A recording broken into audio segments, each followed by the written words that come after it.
Hello YouTube, and welcome back. We're almost where we were when we parted company last time round. We lost the first 5 or 6 minutes of this recording to the dreaded lesser spotted lag monster, but once it had cleaned up, I managed to snip it off the front of this recording, and there's a little bit of it left, but I think I got rid of most of it. So again, I'm afraid this voiceover was done after the fact, because I'd say probably about 30% of my original voiceover was actually edited out. The way is open! Because there was lag.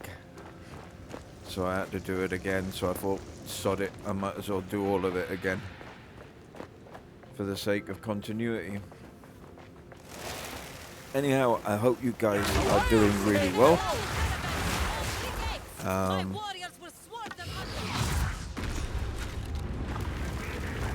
As you can see, we are at the Halani Gate.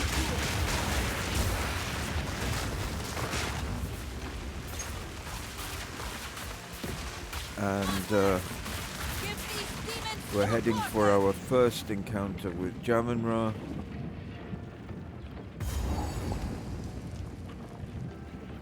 And I'm afraid if you hear anything odd in the background, we've got the gardeners in, and they're running around the front garden at the moment with their power tools and strimmers and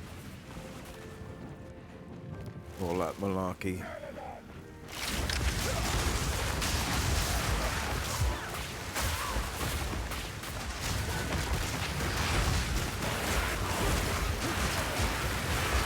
So, the last time we were together,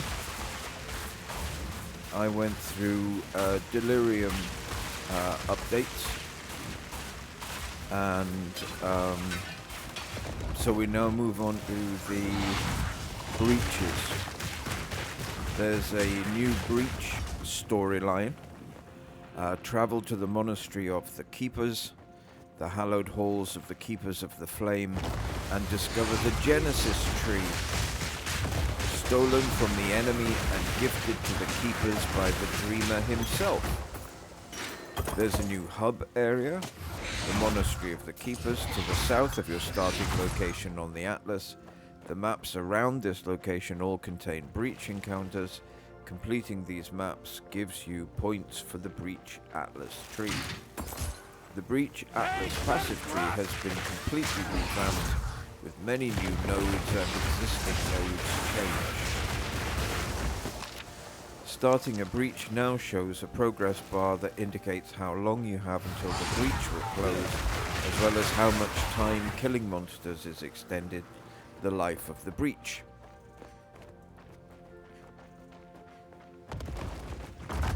Confounded construct! Reaching 100% on this bar will begin a new mechanic, a stabilized breach. A stabilized breach will spawn new challenges at its starting point. Added new boss to stabilized breach, Varun, Marshal of Zesht. Added a new crafting system, the Genesis tree. The Genesis tree allows consuming of womb gifts and hive blood to create rings, amulets, belts, and currency. Nodes on the Genesis tree can be allocated to affect what items are crafted. New nodes are unlocked by using womb gifts. Added 6 new ring-based types that can be exclusively crafted from the Genesis tree. Added 4 new amulet-based types that can be exclusively crafted from the Genesis tree. And added 4 new belt-based types that can be exclusively crafted from the Genesis tree. They've also added a new set of caster and minion mods that can be crafted into rings and belts using the Genesis tree. Catalysts can no longer drop from monsters. These are now solely obtainable from the Genesis tree, and added a new set of 12 catalysts that can add new quality modifiers to duels. Killing monsters in a breach now drops Hive Blood and Womb gifts, and Breach Stone Splinters. Breach Stone Splinters turn into a special Womb gift when fully stacked. This can be turned in at the Genesis tree to create a Breach Stone. New Breach domains now spawn on the Atlas. Using a Breach Stone will reveal the maps inside the domain, allowing you to enter them. Maps inside the Breach domain contain a new encounter, Breach Hive, Sky Hive, and Sky Fortress. Breach Hives have a series of walls that can be burned by walking through them. Each wall destroyed will increase the number of monsters in the encounter, which can be started in the center. Sky Hives are a new area in which the Breach Lords have constructed fortresses that you will need to assail. Sky Hives contain a challenging, multi-wave encounter in which you will need to defend Aelith while she closes the domain. Aelith will gain a series of abilities that can be triggered during the encounter with various effects. Fortresses are a new area with a new pair of bosses, Tur and Esh. Defeating Tur and Esh will give you a key to access the existing Breach Pinnacle boss. And the next time we have a look at this, we'll look at rituals. And then again, as I said in the previous one, once we reach endgame, we'll go through all of these and we'll have examples to fill in the gaps. I shall dethrone you, Sekama, and leave you to the sand!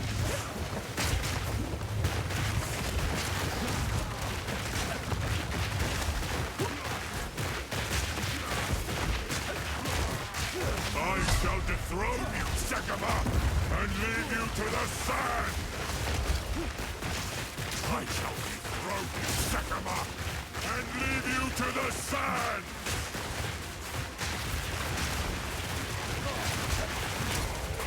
I tried to seek peace, and the Sekamas disgraced me! Rot in the sand. This time, we choose war!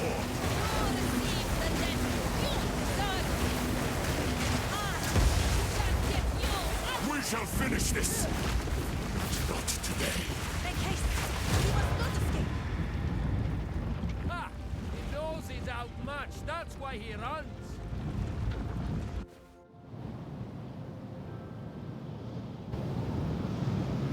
Quickly! He conjures the very sands against us!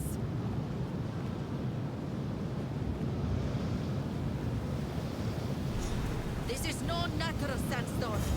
We must battle sorcery with sorcery. The Countess has used corruption to resurrect Jamun-Ra, and they have escaped with the beast. Thankfully, we have some idea what the Faradin intend. We must reach Deshar as soon as possible. Thank you.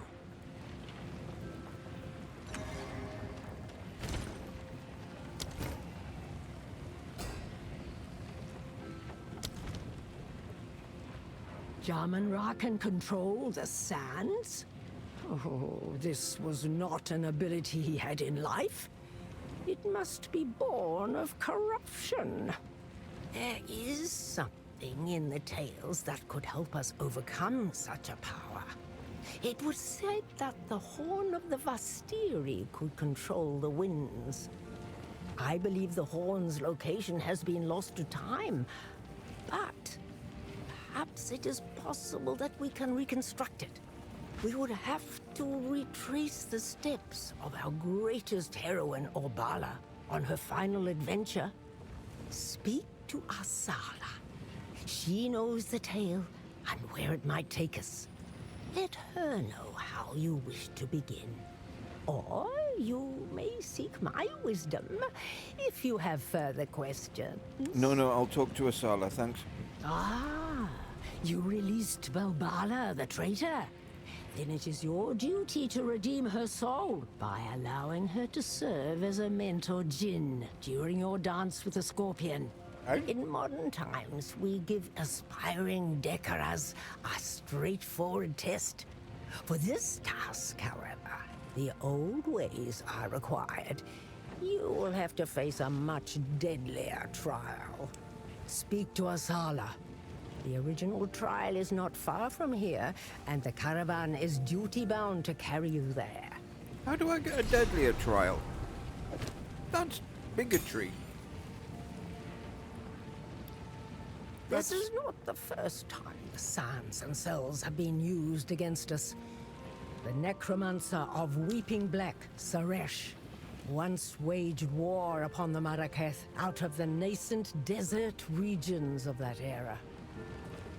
He commanded not only armies of the dead, but vast roiling storms as well. Hearing of this threat, Orbala set forth on a quest to master the elements. And in 3 places of power, she proved herself to the winds. Her reward came to be known as the Horn of the Vastiri. When she drew in a mighty breath and sounded the horn, it was so powerful. Every tent across the entire plains blew open. You can imagine what it did to the necromancer's sandstorms. Seizing their moment, the united Akaras stormed forth to savage the undead armies of Saresh. For this victory, Orbala was made the Sekama of Sekamas. And after ruling with strength and cunning for many years, later became our Queen of the Wind, greatest goddess of the Maraketh. Her divine name was Garukan, which means ultimate sovereign. The tales, unfortunately, make no further mention of the horn after that. Ah, the horn. How to condense a 7-day tale.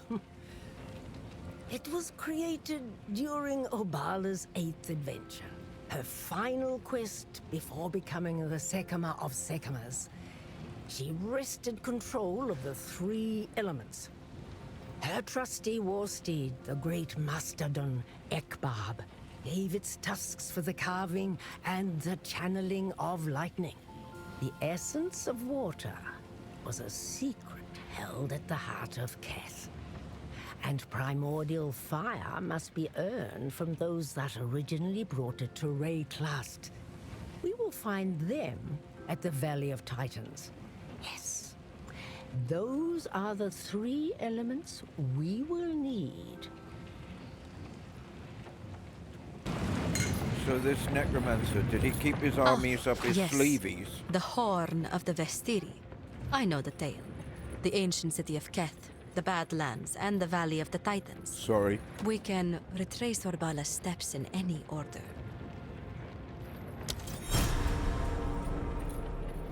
The Balbalak has her life, for she was truthful. If she also wishes to be accepted here, that will be up to her. Fight to the last. Well, we'll do what I said last time. We'll do this trial first. And then we'll go on to do the rest So of the this stuff. is where the Marak...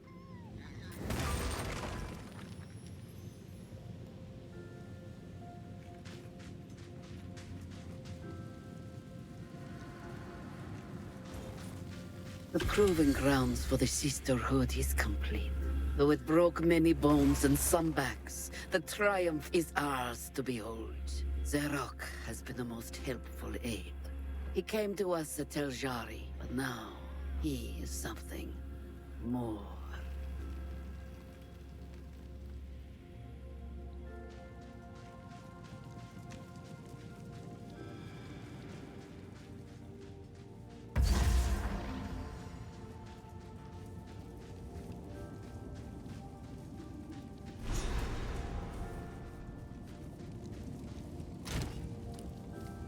This is the first part, and if we complete this, we'll take the Oracle pathway. I will serve.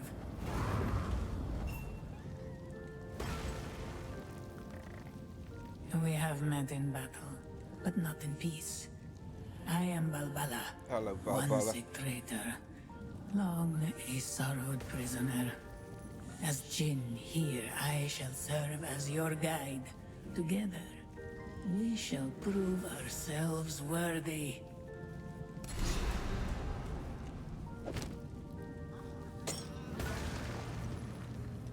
What happened to the plains of Astiri? The land has changed so much since the time of my imprisonment.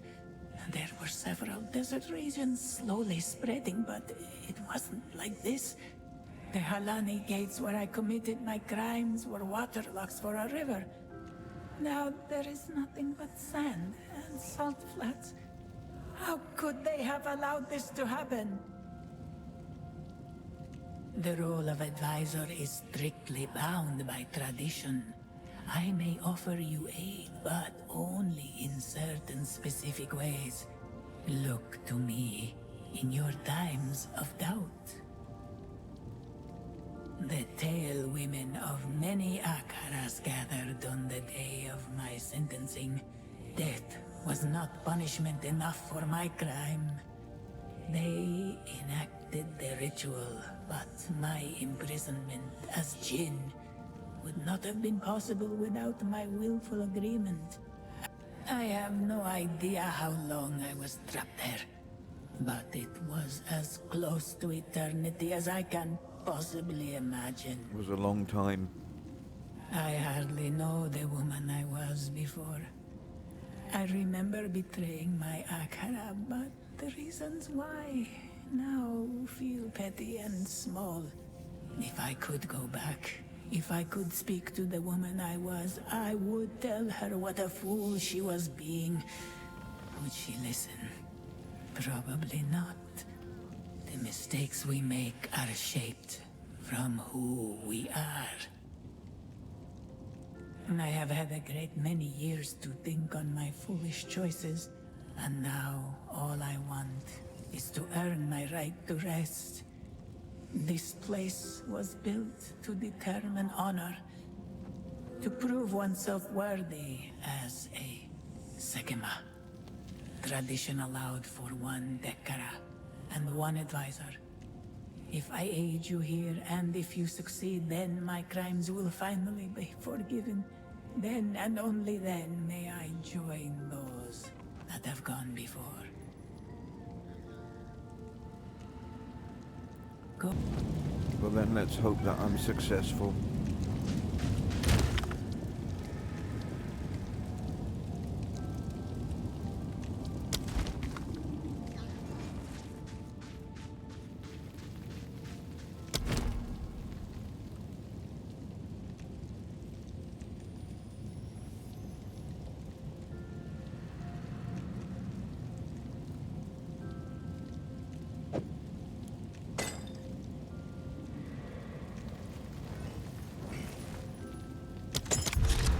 Only the strongest leave this place standing.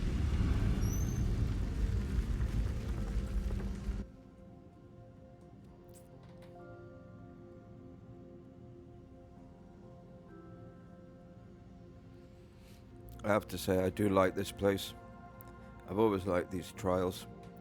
I don't know why some people, maybe some classes are a little bit better at them than others, but I can't remember ever playing a tune that had a huge amount of difficulty with certainly the first few.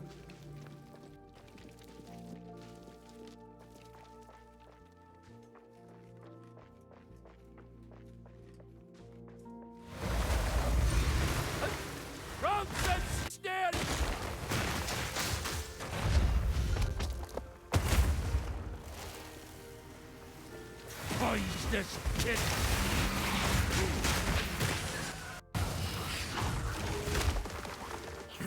Yeah, excuse the lag again, it's kind of crept in. creeps into the beginning of pretty much every new zone.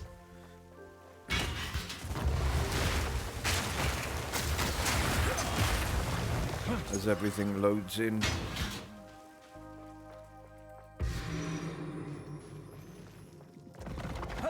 Now I've tried to do everything my end to minimize it, and I've run diagnostics on my system, and I have a pretty good system. 64 gig of RAM. I've got a 5070 Ti. Everything is updated on a regular basis. I'm running all of the newest, shiniest drivers for everything. So there's only so much that you can do, and I'm experimenting with different driver settings and with different balance settings. I had a pretty heavy bias towards quality, so now I've pulled that back to 75% and more towards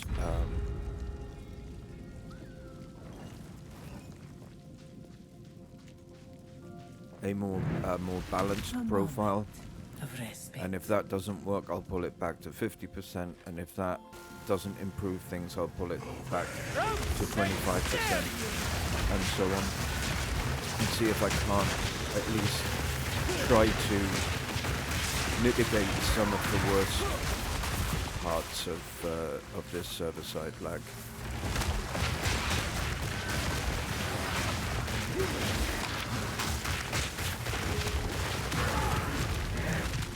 Good riddance.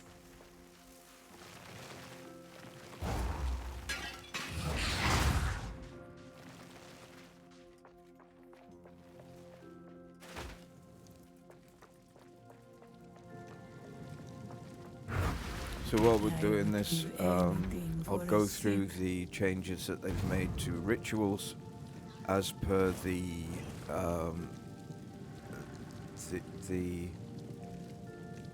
patch notes. With rituals, they have a new storyline. Aoife lingers as a restless spirit. Well, we've already met her. We met her at Freythorn Village. She lingers as a restless spirit, bound to the wildwood and searching for one who might answer her call. The king in the mists has claimed her flesh, leaving her soul adrift, untethered and unable to pass beyond. She believes that only by reclaiming what was taken can she be made whole once more.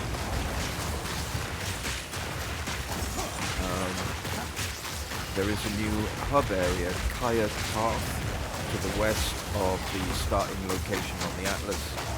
The maps around the location all contain ritual encounters. Completing these maps gives you points for the Ritual Atlas tree. The Ritual Atlas passage tree has been completely revamped, with many new nodes and existing nodes changed. After completing a ritual altar encounter in a map, locusts will point the way to the next altar. All items in the endgame ritual reward screen are now either uniques or omens. Any tribute not spent on rewards can now be sacrificed to gain an audience with the king. Killing the king in the mists now drops a new key, the Head of the King. This key can be used in Kaya Tarth to begin the Rite of the Nameless. The Rite of the Nameless is a new Atlas mechanic in which you choose a series of 5 maps to complete a single continuous ritual. The monsters from each ritual, including the map boss, will reappear in each map in the sequence, making for a very challenging encounter. The unique bosses from each map will only appear in the final ritual of each map. While choosing maps for the Rite of the Nameless, each map after the first will contain extra modifiers which affect the difficulty and rewards of the rituals during the rite. Each map in the right of the Nameless awards one element of the key used to access the Ritual Pinnacle boss. There's a new boss that's been added called the Queen in the Mists, available after allocating a specific node on the Atlas tree. This boss can drop 3 new corrupted idols. Wraithorn rituals are now prevented from ever showing deferred items to ensure items are not lost if returning to this area on a higher level character. As a druid, our druid character seems to have a former relationship with this Ify lady. She could have been our wife in a previous existence. I think we'll probably be spending at least some time on these rituals, so we'll become quite familiar with these.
So I do try to stay away from politics on this channel, certainly big P politics, and I don't consider what I'm about to say now political, but I'd like to offer up my thoughts and prayers to the gentleman who was so badly wounded in that attack in Belfast, Northern Ireland last night. It was truly appalling, and there's too much of this shit going on.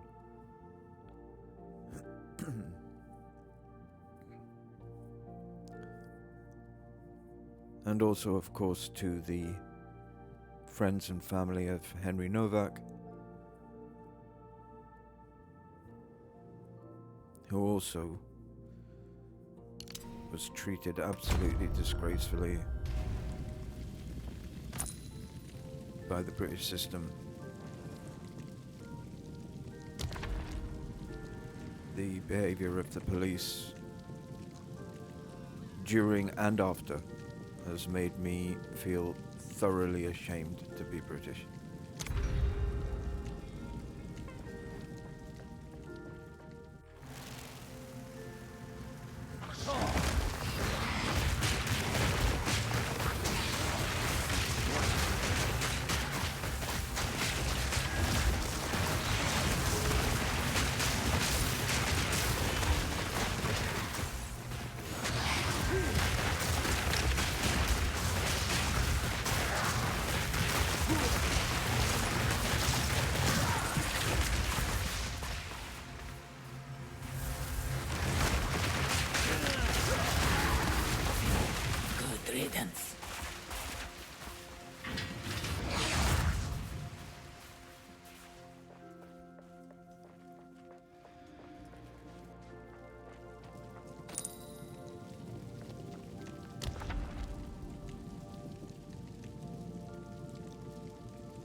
twisted thing!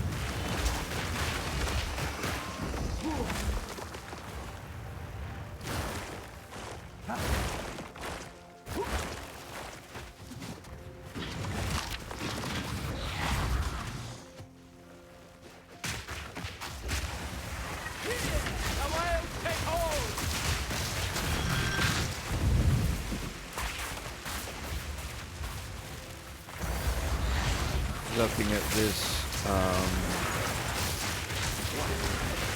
gonna have to add a little bit of DPS, I think.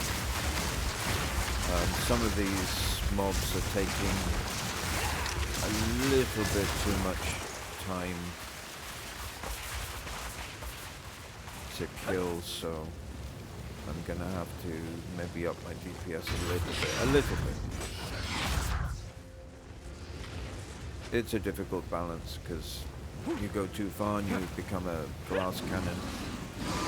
You don't go far enough, you get killed by the mobs anyway because you can't kill them quickly enough, so it's always a balance. I think maybe an extra 10% DPS at this level now would be fine.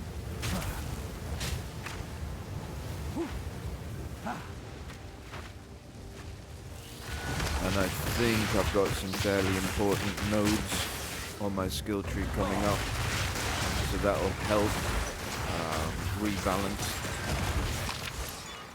things a bit. So we'll see once I've hit those points on the skill tree how much more DPS I think I need. But I still think an extra 10% won't do any harm. Unless you're one of the mobs, of course.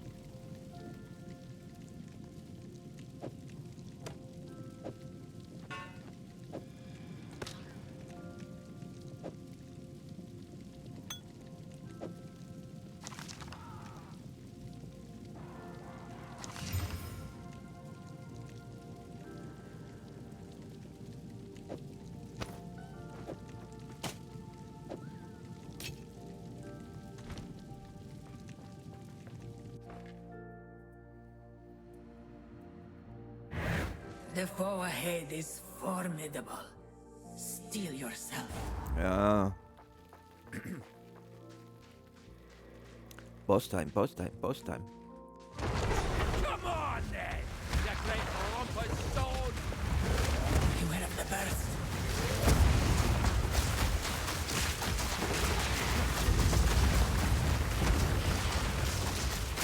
Don't sit there, you!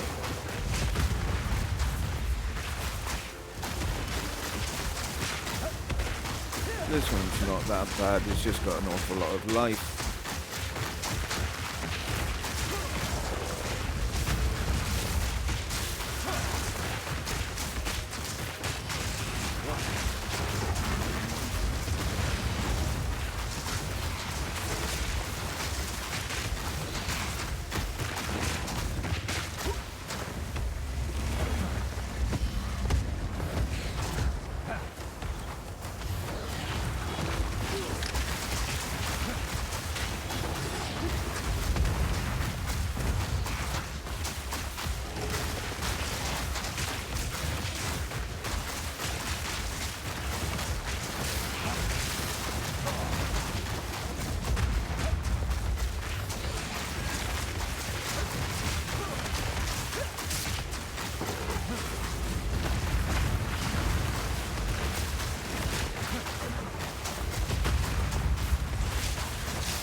Land.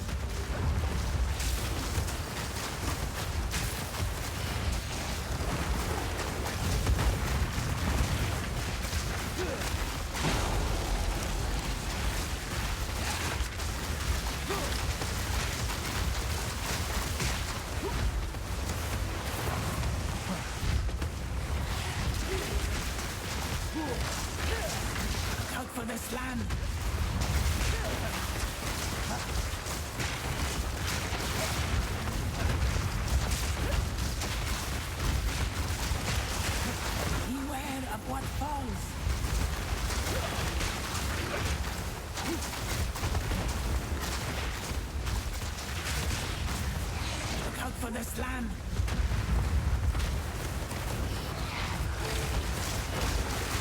Well, it's nice of Bolbala to chip in and give some advice. Beware of what falls.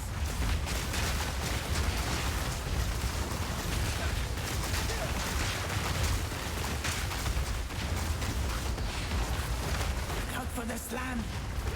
Yeah, this is a pretty boring encounter, to be perfectly honest. Fight and smite. So much heft, still you fall like the rest. I knew you would succeed.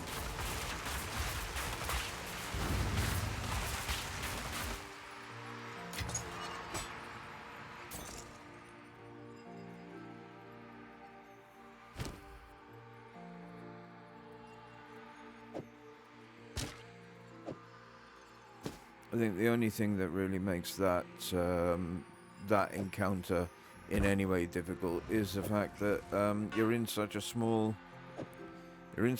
spot, and you've just got to be careful of the ground spawns and stuff in that small arena. But apart from that, it's cake, really. So there we are.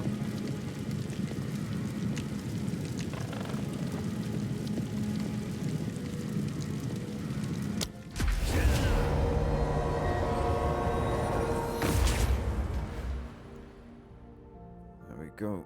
We are now officially an oracle, and as you saw at the top of the previous graphic, it was part of Raxx's 0.50 Plantomancer spec,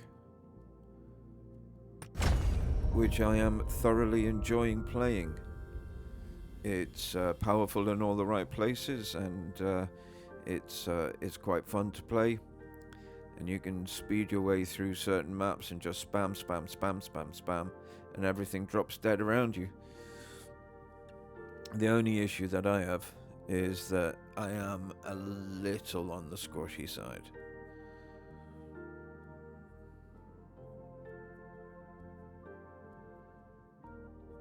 I see the paths not yet taken. It is done. You are no longer a Jingak. You now carry with you the spirit of a Keth Dekara. I am finally free, but I find I do not wish to rest just yet. This place is in disrepair, though it may take another 1,000 years. I must restore it to its former glory. Should you need me, I will continue to serve as your guide here. Next time I come, I'll bring you a dustpan and brush. If you wish to challenge the trial again, find more barriers, more coins. The Jinn within will inhabit this place, much like I do. I mean, you say I'm not a Jingak anymore, but they're still going to treat me like a Jingak on the train.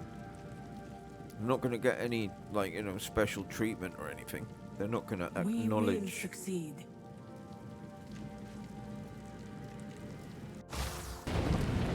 I will tell your tale. Who goes there?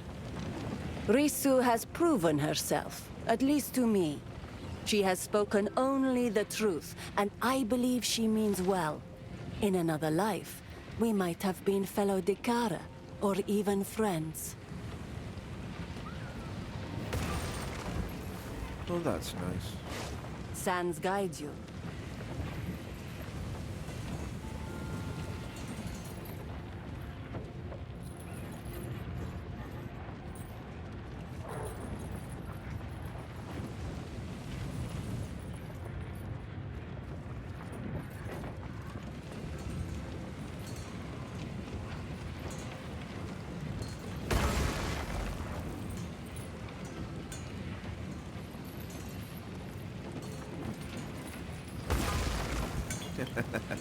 Noisy bird.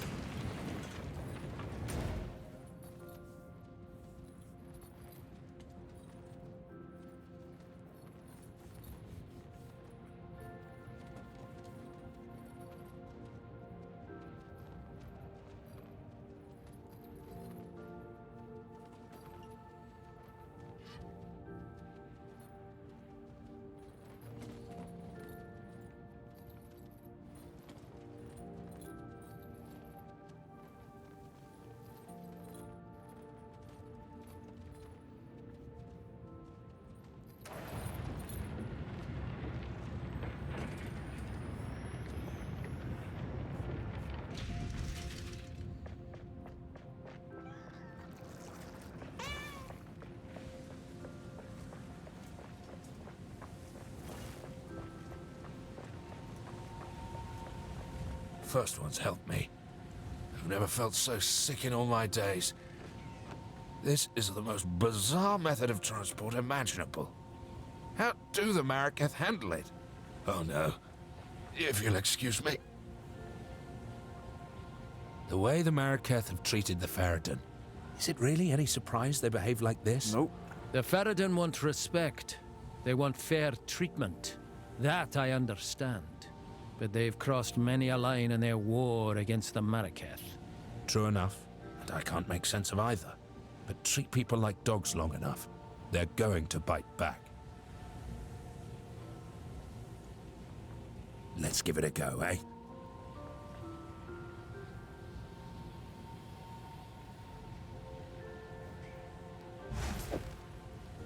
Busy hands makes a happy pharaoh.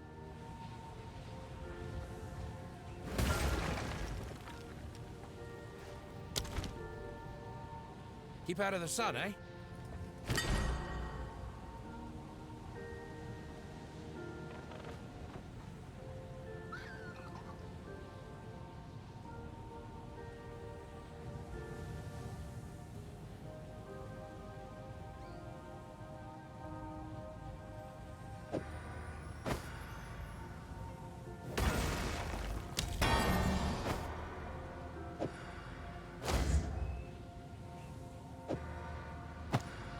This will give us a little bit extra runic shield. Not much. It might save us a couple of hits.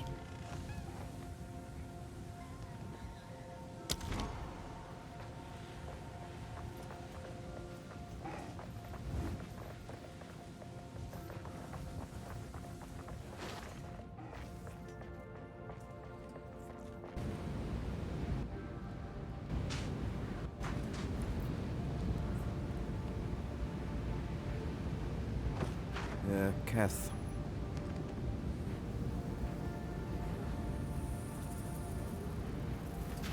Picking up a signature. You know what? Yeah, sorry about this. Not a huge amount I can do about it. I've cut most of the worst of it out. Believe it or not.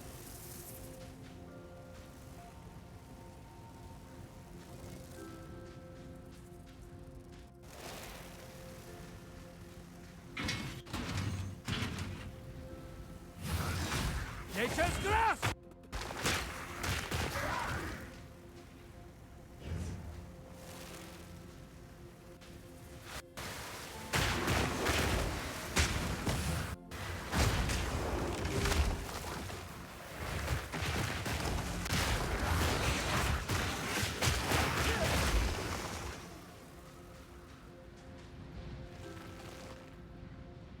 It's so frustrating.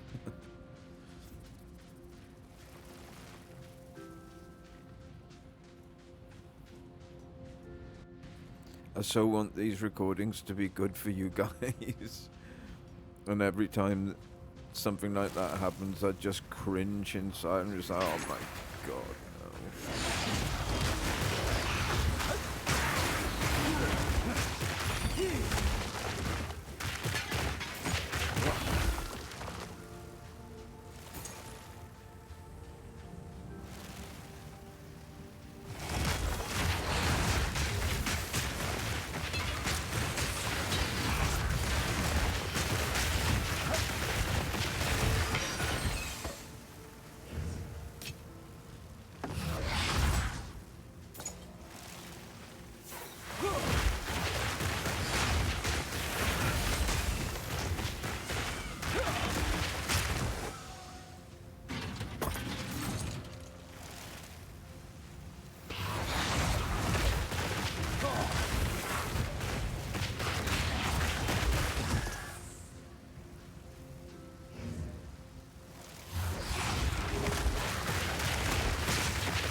Oh.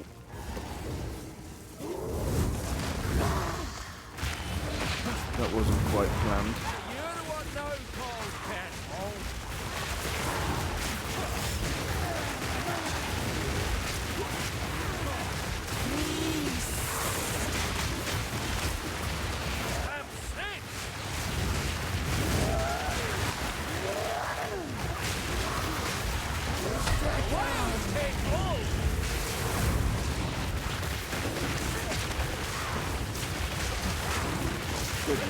taking chunks.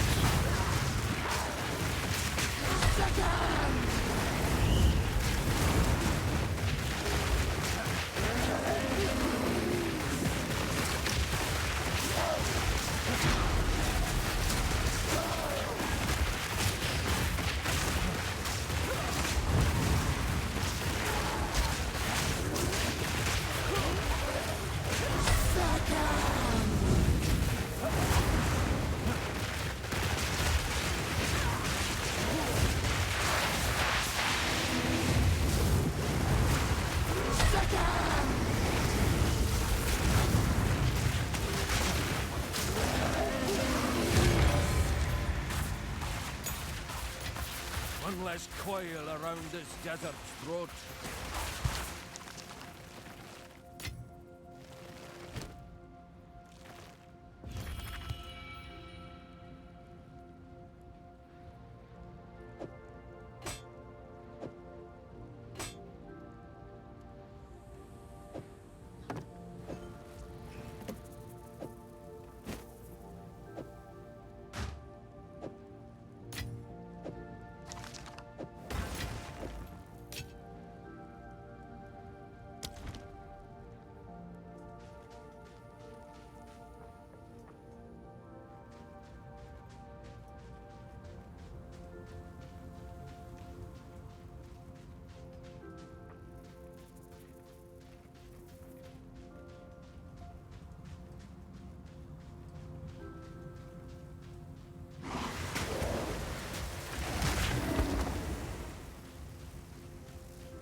Well, this looks funky.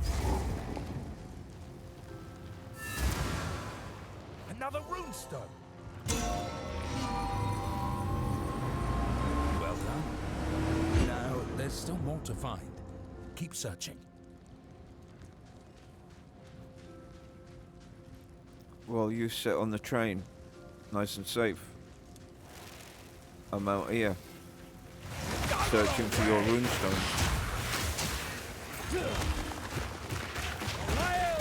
hold!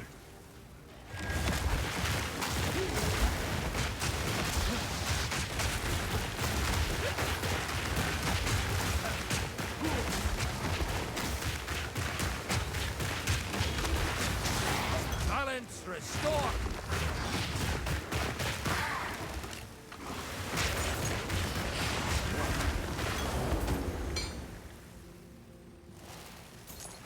Can't carry anymore.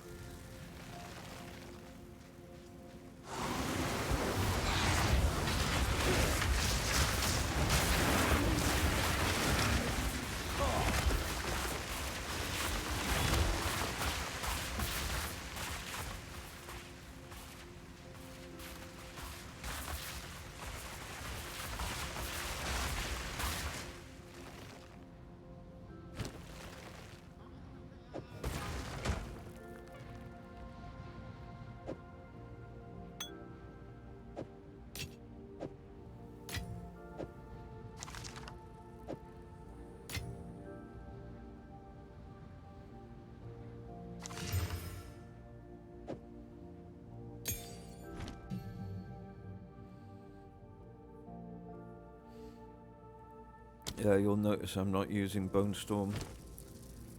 It's part of the early game spec, but I'm not a big fan of Bone Storm. I used it on my witch. My witch? I think it was my witch. And I'm not that much of a fan of it. And I don't need it.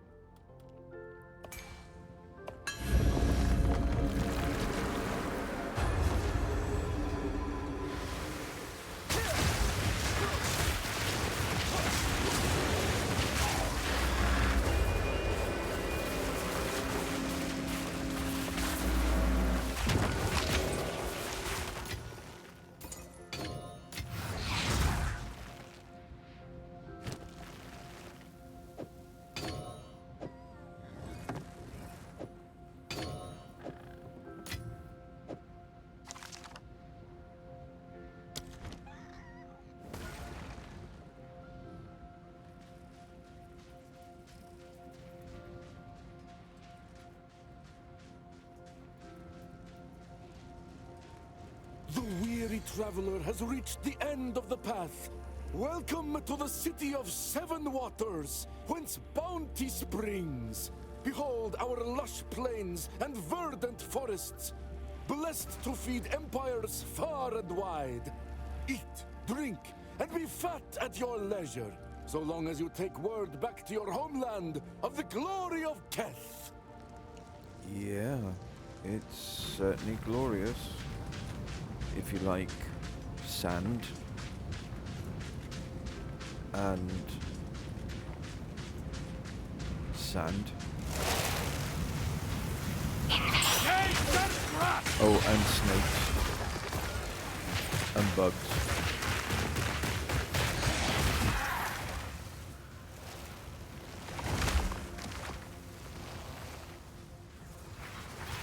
Malignant spirits!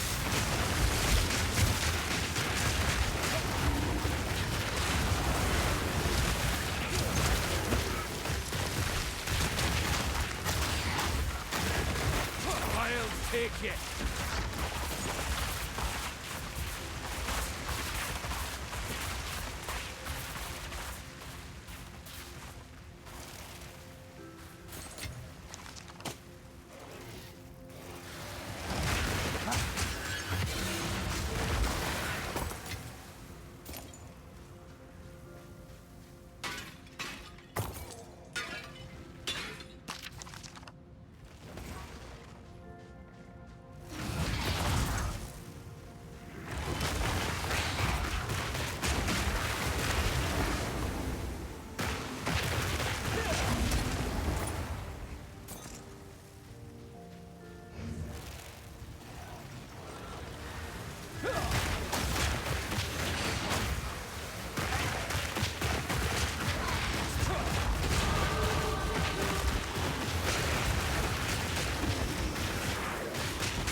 Coming up to one of my favourite zones, this Lost City.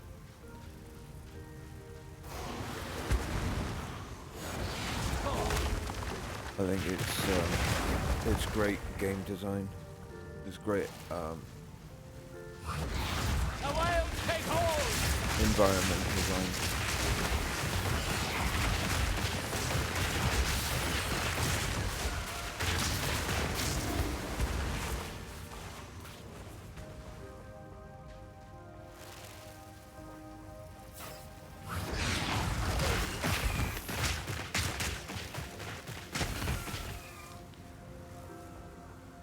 So while we're looking for the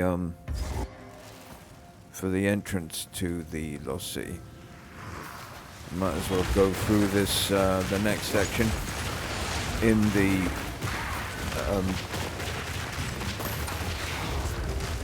the patch notes. Fate of the Vaal moving to core. Fate of the Vaal has been added to the core game. You first encounter a series of 6 ancient beacons in Act 3, so we'll be seeing them fairly soon then. Energize them to obtain energized crystals and open a portal to the Vaal ruins. You'll encounter a second set of 6 ancient beacons in the interludes. There is now an Atlas passive tree for the Fate of the Vaal League mechanic. Atziri's Temple can now be found on the Atlas to the northeast of your starting location. in the city of Lyraval. Maps inside the city of Lyraval always have energized crystals and grant points for the fate of the Val Atlas passive tree. There are also new temple precursor tablets that will guarantee Val beacons in your map if you want to focus on this league.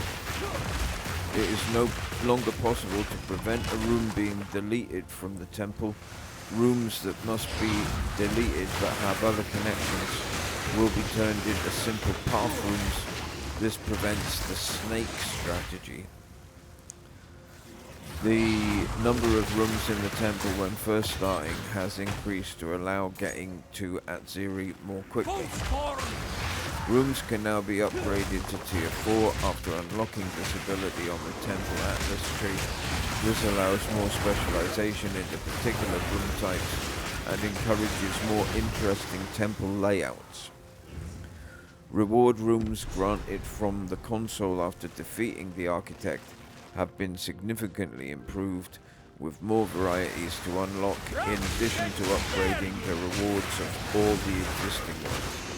Restricted rooms in Atziri's temple that are accessible will always destabilize upon exiting the temple. Atziri's temple medallions now have their drop rates scaled with the number of paths in the temple, in addition to other rooms previously only other rooms. Room-based medallions can no longer be used inside of an active temple. Room-based medallions now display upgrade information when hovered. Medallions now output descriptive error messages when they cannot be placed. The default maximum number of energized crystals you can store has been increased to 60, and the maximum number of medallions has been increased to 6. The medallions that increase the number of the stored energized crystals or medallions are no longer necessary. Well, that's good. The monster level of the temple now factors in the level of the areas where the crystals used to open it were obtained. The corruption chamber temple bonuses have been updated to add monster modifier chance instead of additional monster modifiers. Portals created in the temple of Atziri now create a corresponding portal in the parent Val ruins for ease of access. Val beacons now show a grayed out icon on the minimap when completed. There are now 4 types of infusers. Existing Val infusers are now Val armorers infusers, which can be applied to armor.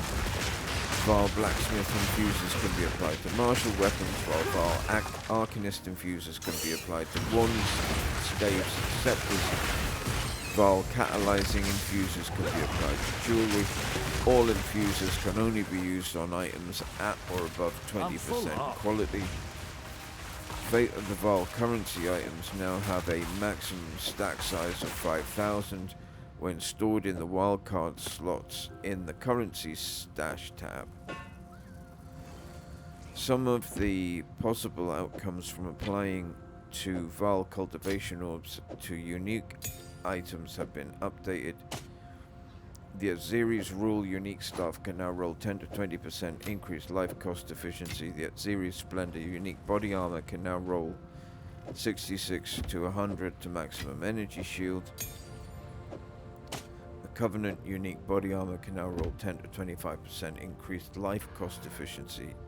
Hateforge unique gloves can now roll plus 16 to 30 maximum range. The Wrathpith Globe unique focus can now roll 8 to 15% increased life cost efficiency. The Shackles of the Wretched unique gloves can no longer roll elemental ailments other than freeze you inflict that reflected to you, instead now being able to roll 10 to 15% increased damage per curse on you. The Vertex unique helmet can no longer roll plus 2 to 4 level of all skill gems, instead now being able to roll plus 3 to 5 to level of all curse skill gems. So the next one we'll deal with a little bit later. Probably tomorrow will be changes to the Abyss system. A druid knows to travel light.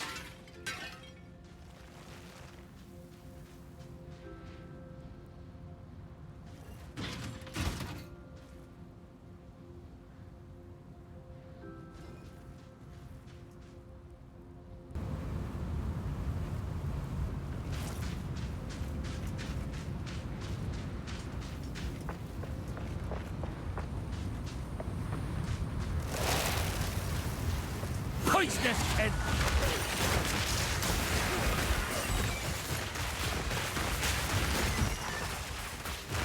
The wild take hold!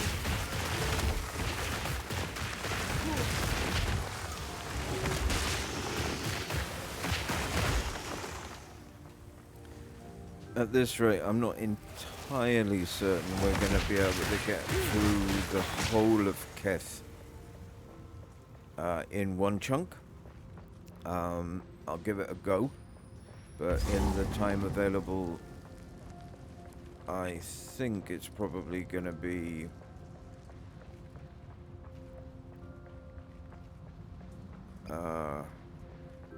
halfway, and then we'll call it a day. That makes much more sense.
The Lost City. Maybe they should rename it now. Now a graveyard.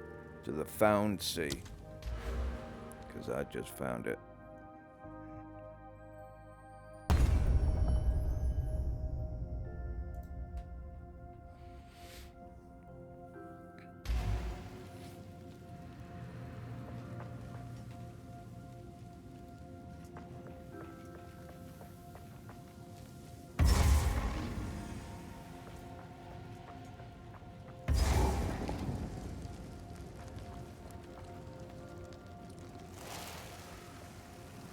Nature's grasp!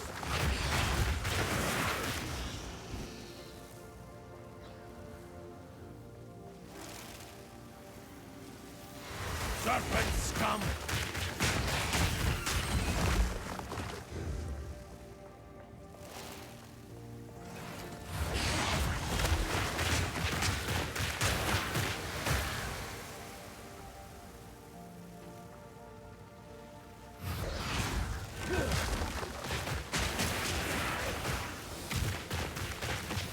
Yeah, this is such good environment design.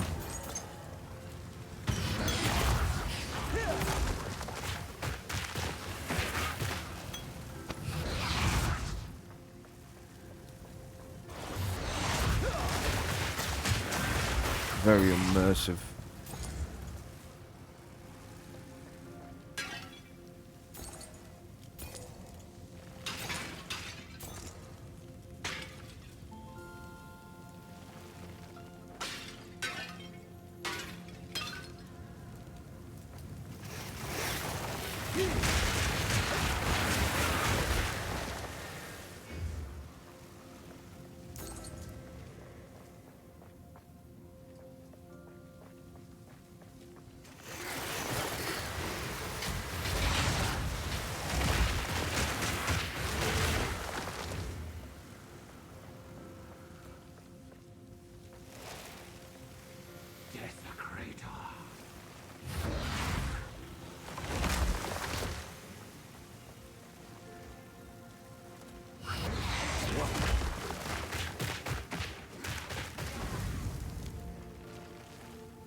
I think that big beetle is still here. But I remember back in the day, people used to farm it, and they've nerfed it quite considerably since then. There's a big dual beetle doing the rounds, and it used to be a proper loot pinata.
Oh, hello. Druid knows to travel light. Big boys.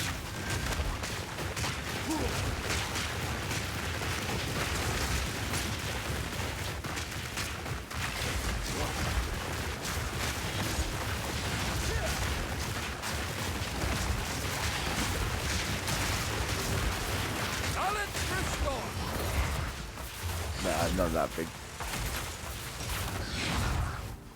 Roach and snare ye!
A druid knows to travel light.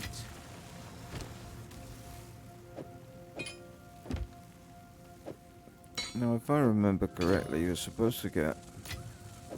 For doing these remnants, you're supposed to get...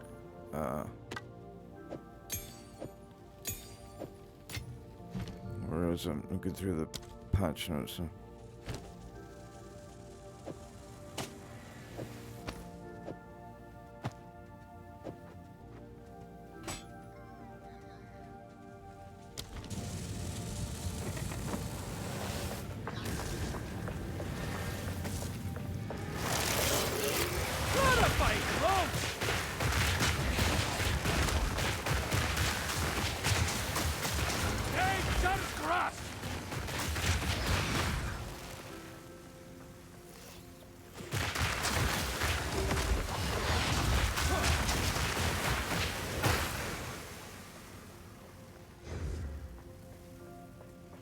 Alright, never mind me.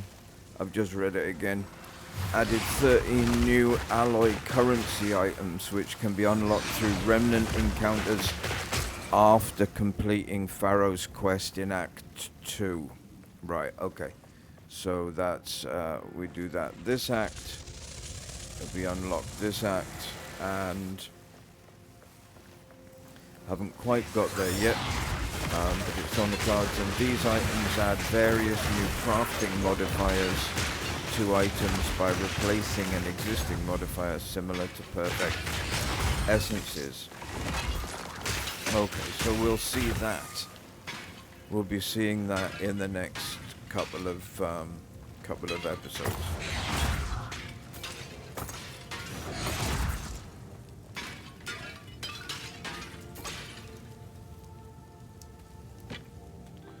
And then in Act 3, which we're not that far away from, after unlocking Verisium Runeforging in Act 3, you can upgrade the base type of unique armors that drop at levels lower than 55. These upgrades generally increase base defenses, allowing low-level unique armors to become more competitive in the end game. Unique armors above level 55 can still be rune-forged to modify their defenses to include Runic Ward at the cost of reducing their other defenses similar to the base types. So that we'll see in Act 3. So within the next few days. And then the rest of it goes on for Endgame and Act 4. Which we'll deal with when we get there.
I'm an apprentice pot inspector.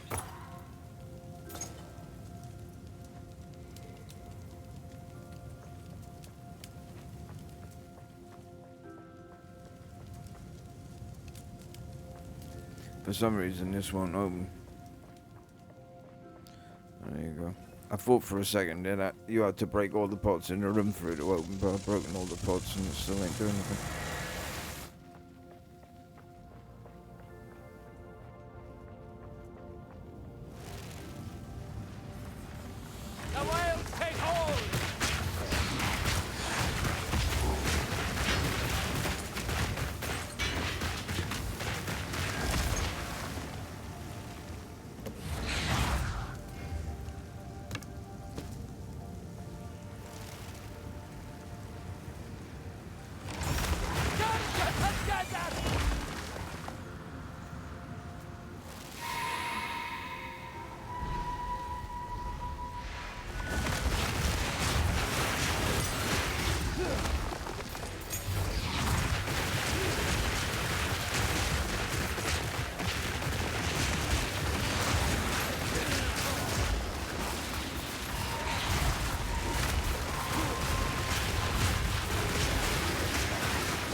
That's heavy enough already.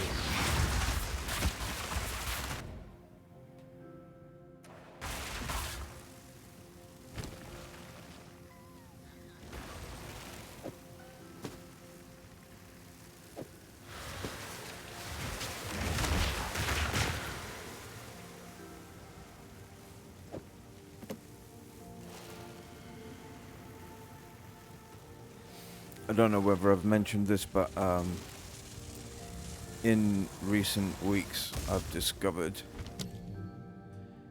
an amazing YouTube channel called Classic Television, and they have full seasons of The Saint, and sapphire and steel and all sorts of stuff from the 60s and the 70s, including Department S.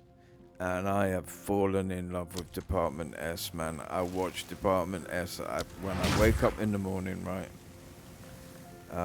Because my carrier comes and wakes me up in the morning. I have a cup of coffee and a protein, either a protein bar or a protein pancake.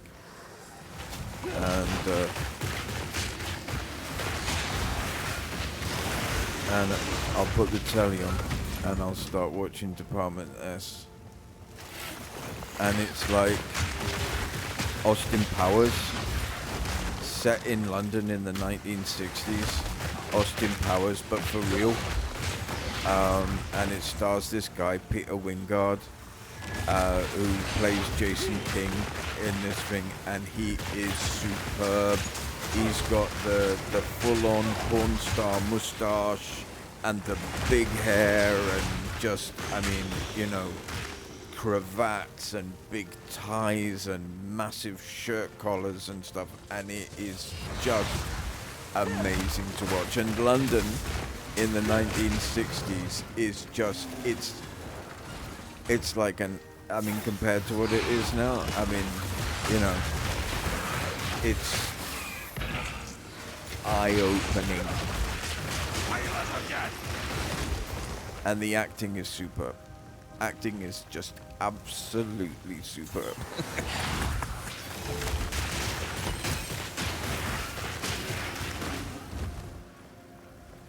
So that's my current obsession at the moment, is Department S.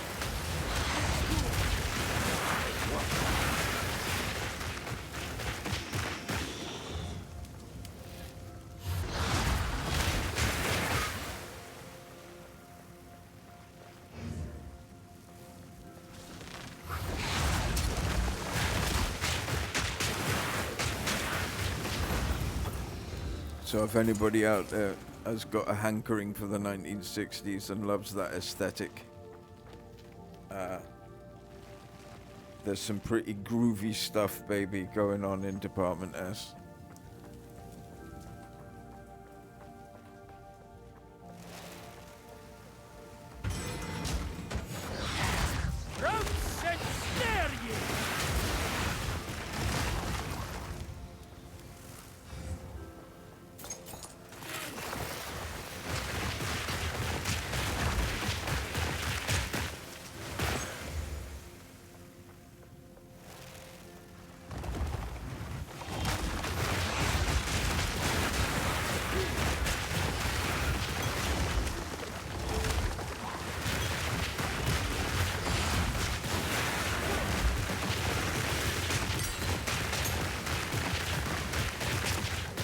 Nature takes what's owed.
So I'm pretty pleased with what we've managed to do today.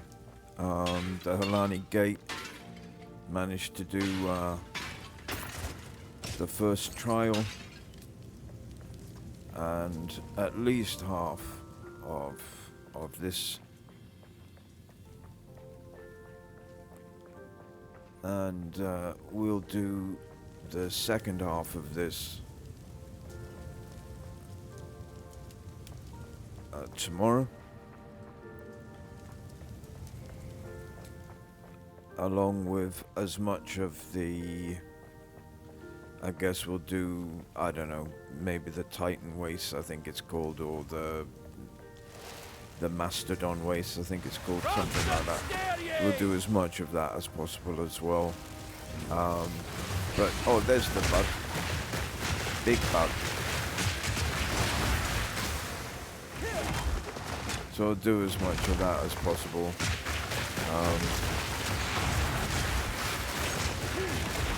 What twisted nonsense is this? Begone, foul creature! Nature twisted into trinkets.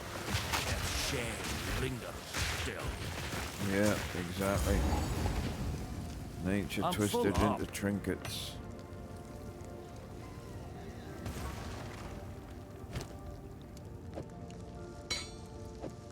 Okay, well, we're gonna finish this up now. So it's about an hour and a half done. So we'll finish this up here, and we'll come back and finish the whole thing tomorrow, and move on, and get the horns all sorted. Thank you ever so much for hanging out with me, and I will see you tomorrow. Cheers.